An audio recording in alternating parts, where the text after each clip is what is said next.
Listen to me, idiot. Ask the man from Ethiopia. Listen to me, idiot.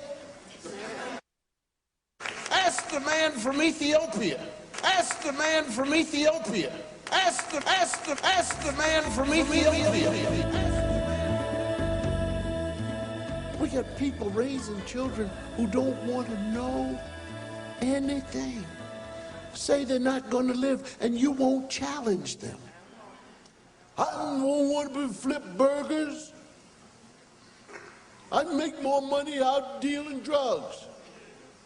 Listen to me, idiot. Nobody asked you to flip burgers for the rest of your life. Ask the man from Ethiopia. He will flip some burgers. Why? Because somehow he knows he's going to become the manager of the place. I don't know how many times I've heard some kid coming out say, I'm either going to be killed, or I'm going to kill somebody, or I'm going to go back into prison. We've got 900,000 black men in prison. And women, mostly black men. They release 60,000 a month. 60,000 males. About 65% of these males have no high school diploma. 80%. 80%. So they come back to whatever it is they know. In terms of an education, what do they know?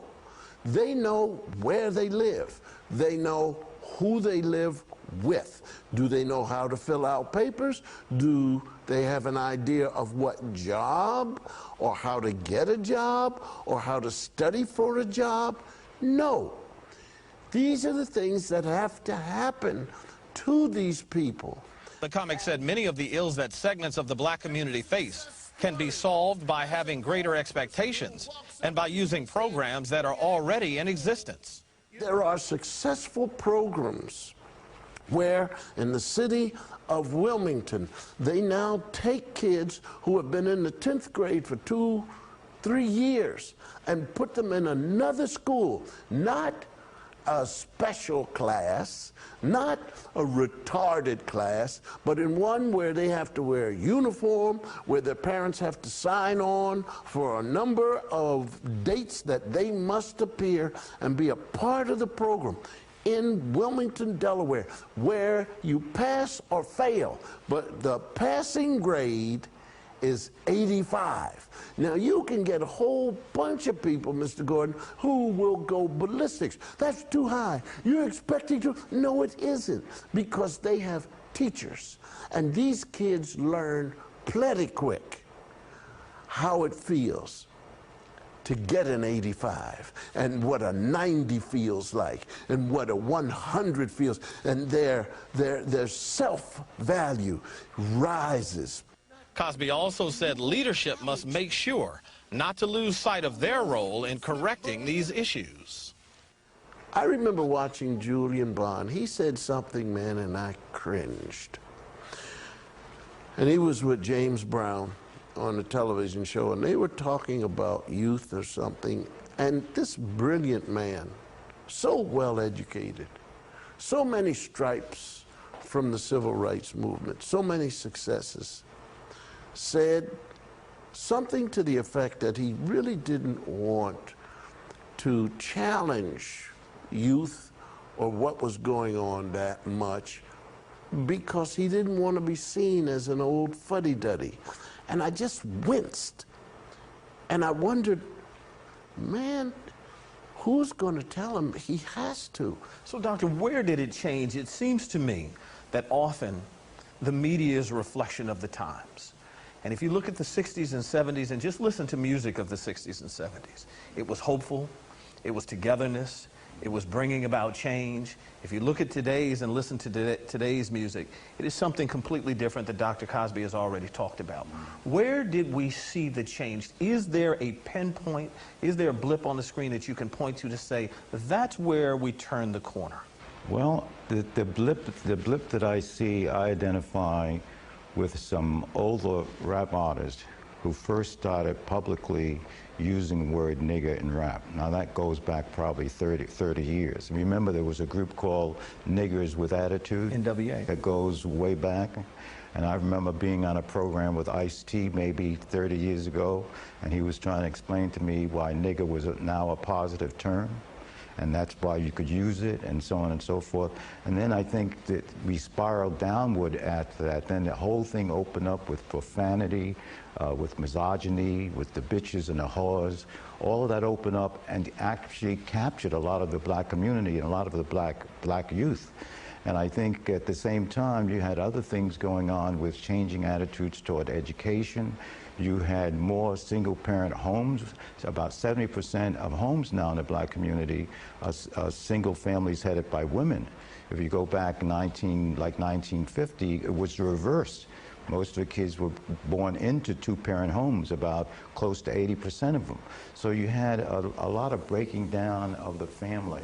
So let's give hip-hop its failure in that. Where does middle-class failure come in, black middle-class failure, which clearly at some point we saw a breakdown in some of the things that Mr. Cosby was talking about that we grew up with, that were no longer even touted as the right thing to do in middle-class families? Well, I think that we've been quiet in kind of spreading the gospel about our values and what's right and what's wrong, and been a little bit too passive about it.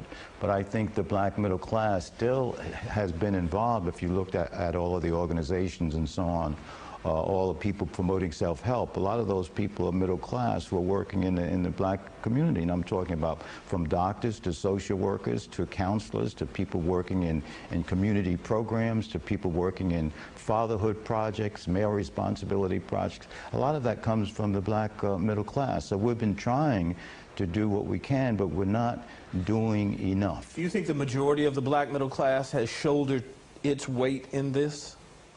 I think that there's a war. There always has been. Bourgeois baiting. And you trying to be better than I, baiting.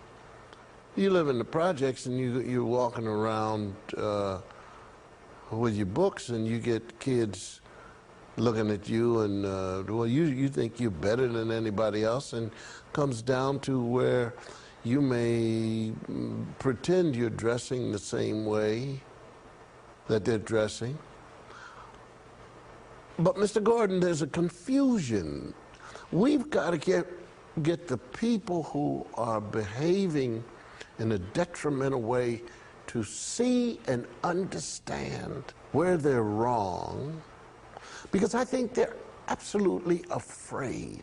I think they're frightened. I think they feel helpless. I think the very people who stand up for them per se, well, you're putting out stereotypes. Well, you don't like, Bill Cosby doesn't like poor people. Haven't done a darn thing to help poor people. More with Bill Cosby and psychiatrist Alvin Poussant right after this. These people have taken it, and they weren't afraid, and they ran into hurdles, but they had goals.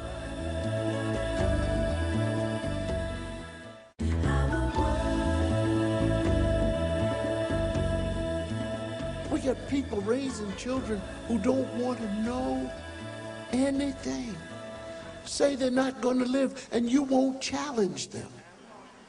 I don't want to flip burgers. I'd make more money out dealing drugs.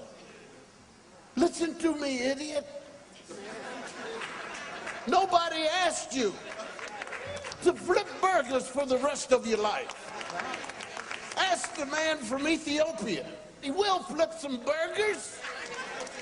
Why? Because somehow he knows he's going to become the manager of the place.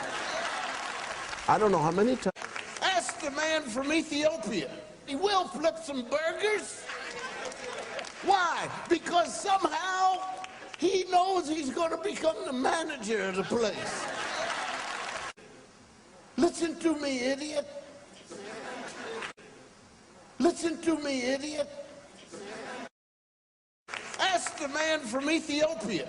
He will flip some burgers. Why? Because somehow knows he's going to become the